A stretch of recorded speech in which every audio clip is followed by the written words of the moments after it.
अब हम इस वीडियो में लिमिट्स की मैथमेटिकल डेफिनेशन के बारे में पढ़ेंगे।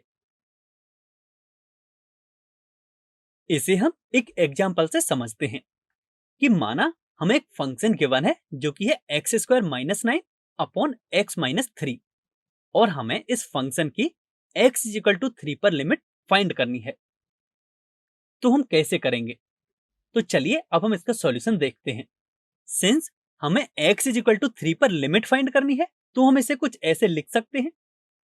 अब यदि हम इस फंक्शन के न्यूमरेटर को देखें तो वह है एक्स स्क्वायर माइनस 9। इसे हम फैक्टराइज करके लिख सकते हैं x plus 3 into x minus 3। तो हमारा फंक्शन कुछ इस तरह का हो जाएगा। अब हमें लिमिट फाइंड करनी है।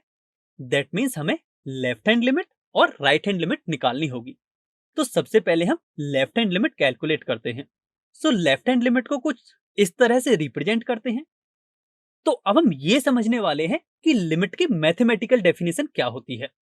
सो इसका मतलब ये है कि यदि हम x की वैल्यू लेफ्ट हैंड साइड से अप्रोच करें तो फंक्शन कौन सी वैल्यू को अप्रोच करेगा। दैट मीन्स यदि हम x की वैल्यू लेफ्ट हैंड साइड से बढ़ाते बढ़ाते 3 तक ले जाएं, यानी कि यदि हम x की वैल्यू 2.8 रखें तो हम देख सकते हैं कि फंक्शन की डेफिनेशन से fx की वैल्यू होगी 5.8।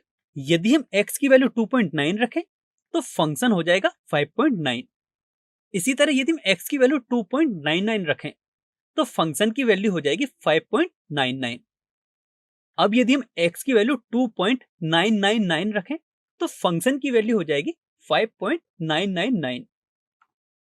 तो आप यहां से क्लियरली देख सकते हो कि जैसे जैसे x की वैल्यू 3 की तरफ बढ़ रही है या फिर लेफ्ट साइड से 3 की तरफ टेंड कर रही है, फंक्शन की वैल्यू 6 की तरफ बढ़ती है या फिर फंक्शन की वैल्यू 6 की तरफ टेंड करती है।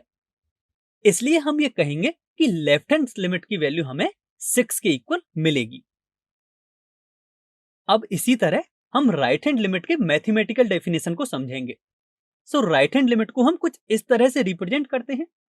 अब यदि हम इसके लिए भी x एंड fx की वैल्यूज की टेबल बनाएं तो इसके लिए हम ये देखेंगे कि यदि हम राइट हैंड साइड से 3 को अप्रोच करें, दैट मीन्स हम x की वैल्यू घटाते घटाते 3 तक ले आए तो फंक्शन की वैल्यू क्या होगी। यानी कि यदि x की वैल्यू 3.2 है तो फंक्शन की वैल्यू होगी 6.2। यदि x की वैल्यू है 3.1 तो फंक्शन की वैल्यू होगी 6.1। x की वैल्यू यदि हम 3.01 रखें तो फंक्शन की वैल्यू मिलेगी हमें 6.01। इसी तरह यदि हम x की वैल्यू 3.001 रखें तो फंक्शन की वैल्यू मिलेगी 6.001।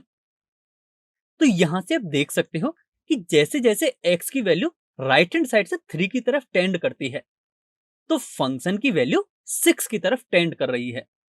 दैट मीन्स यहां से भी हम देख सकते हैं कि जो RHL है या राइट हैंड लिमिट है उसकी वैल्यू हमें 6 के इक्वल मिलेगी। एंड अब आप यहां से क्लियरली देख सकते हो कि हमें LHL एंड RHL की वैल्यू इक्वल मिली है। इसलिए हम ये कहेंगे कि at x is equal to 3 पर गिवन फंक्शन की लिमिट 6 के इक्वल होगी। तो अब मुझे उम्मीद है कि आपको लिमिट्स का मैथमेटिकल डेफिनेशन अच्छी तरह से समझ में आ गई होगी।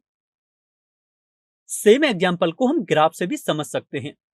गिवन फंक्शन का ग्राफ कुछ इस तरह का होगा, लेकिन जो गिवन फंक्शन है वह x इज इक्वल टू 3 पर डिफाइन नहीं है, इसलिए यहां एक होलो सर्कल आएगा। सो अब यदि हम 3 पर लेफ्ट हैंड साइड से अप्रोच करें तो हम देख सकते हैं कि जो फंक्शन की वैल्यू है वह 6 की तरफ अप्रोच करेगी। दैट मीन्स LHL हमें 6 मिलेगा। अब यदि हम 3 की तरफ राइट हैंड साइड से अप्रोच करें तो भी हम ग्राफ से देख सकते हैं कि फंक्शन की वैल्यू 6 की ही तरफ अप्रोच करेगी। दैट मीन्स RHL भी 6 के इक्वल मिलेगा और हम कहेंगे कि गिवन फंक्शन की at x is equal to 3 पर लिमिट 6 के इक्वल होगी।